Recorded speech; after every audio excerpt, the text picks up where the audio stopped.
Alors bonjour, aujourd'hui je vais vous présenter mon analyse de l'article de Cadieux et Boudreau.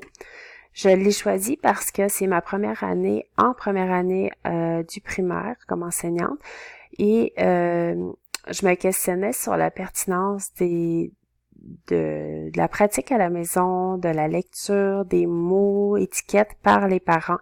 Je remarque que certains élèves qui sont en difficulté ne pratiquent pas à la maison et je voulais aller vérifier au niveau scientifique ce qui était noté afin de m'appuyer sur ces informations pour mes propos lors de la rencontre de parents. Donc,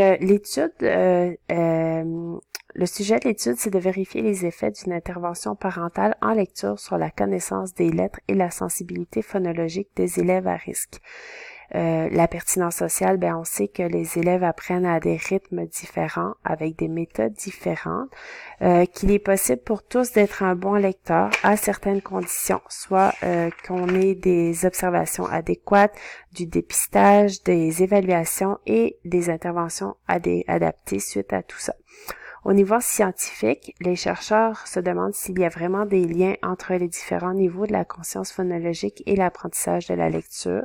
Ils notent aussi qu'il est difficile d'établir des liens de causalité avec les qualifications des tuteurs parce que les recherches expérimentales qui ont été réalisées sont toujours faites dans des milieux très structurés et qui ne sont pas facilement reproductibles de par la variété des approches, l'utilisation du matériel proposé et la liberté des interactions avec les élèves. De plus, les besoins sont de plus en plus grands dans les classes et les enfants ne reçoivent pas toujours l'attention dont ils ont besoin. Donc, les scientifiques pensent que l'éducation par les parents semblerait être une stratégie plus efficace pour certains élèves. La recension des écrits, les recherches proposent plusieurs modèles d'apprentissage qui se divisent en deux paradigmes.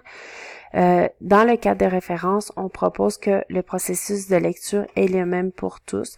Les chercheurs croient que les lecteurs utilisent des stratégies qui varient selon leurs compétences. Et dans un deuxième temps, on pense que l'apprentissage de la lecture se fait en passant par plusieurs étapes, en fait 3 étapes qui seraient l'étape logographique, alphabétique et finalement orthographique. Pour chacune des étapes, il y aurait 2 niveaux. L'hypothèse de recherche émise est qu'un programme d'intervention en lecture sur la connaissance du nom et des sons des lettres impliquant les parents améliore la connaissance des lettres et la sensibilité phonologique des élèves à risque. C'est un protocole quasi expérimental en 2 temps avec un groupe témoin. Pour sélectionner les élèves, on les a soumis à 2 outils de dépistage, soit le test d'habilité scolaire Otis-Lennon, ainsi qu'une liste de contrôle de 7 items complétés par les enseignants, ce qui a permis de sélectionner 88 élèves et de ce groupe-là, on en a retenu 70 de par l'implication des parents. Ils ont été répartis de façon aléatoire dans un groupe témoin ou expérimental et il a été vérifié qu'il n'y avait aucune différence statistiquement significative en lien avec la variable de sexe, le niveau économique et la langue maternelle entre les 2 groupes.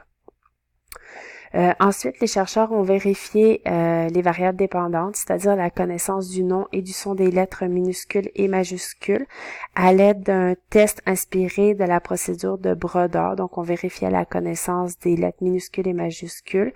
Le coefficient alpha de Cronbach obtenu au pré-test variait de 82 centièmes à 86 centièmes.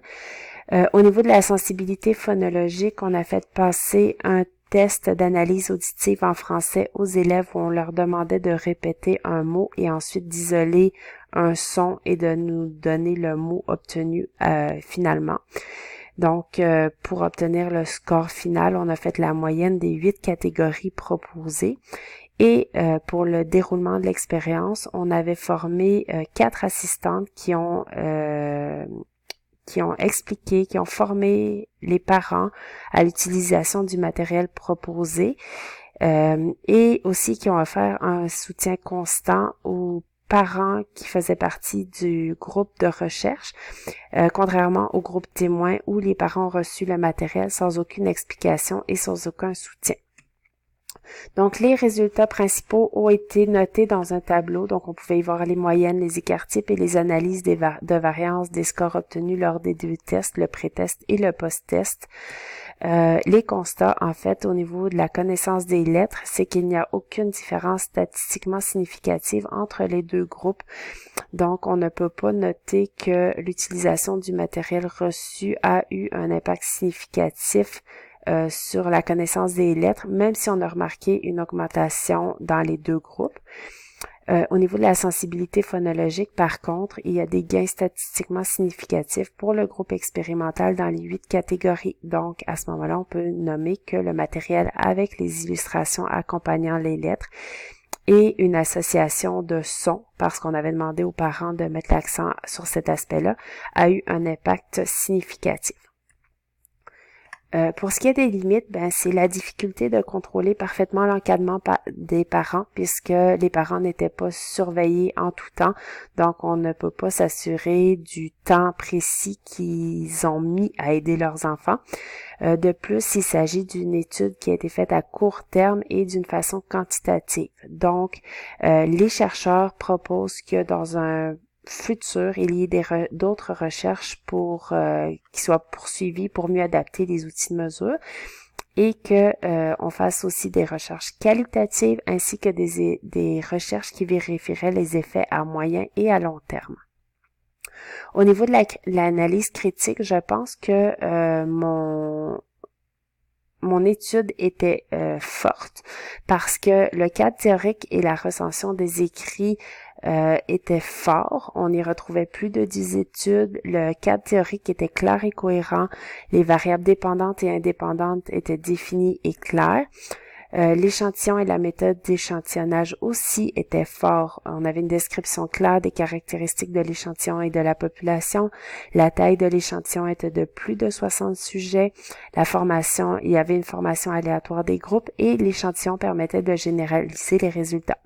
Finalement, la collecte et l'analyse des données étaient aussi fortes puisque la description était claire des mesures collectées et des variables. La validité, la fidélité et la cohérence des mesures pouvaient être constatées. Il y avait une signification statistique claire, des tests statistiques appropriés et les chercheurs restaient fidèles à leurs données. Donc, même si je n'ai pas eu toutes les réponses que j'aurais désirées pour ma rencontre de parents, je vais quand même pouvoir m'appuyer sur plusieurs petites informations. Merci, bonne journée.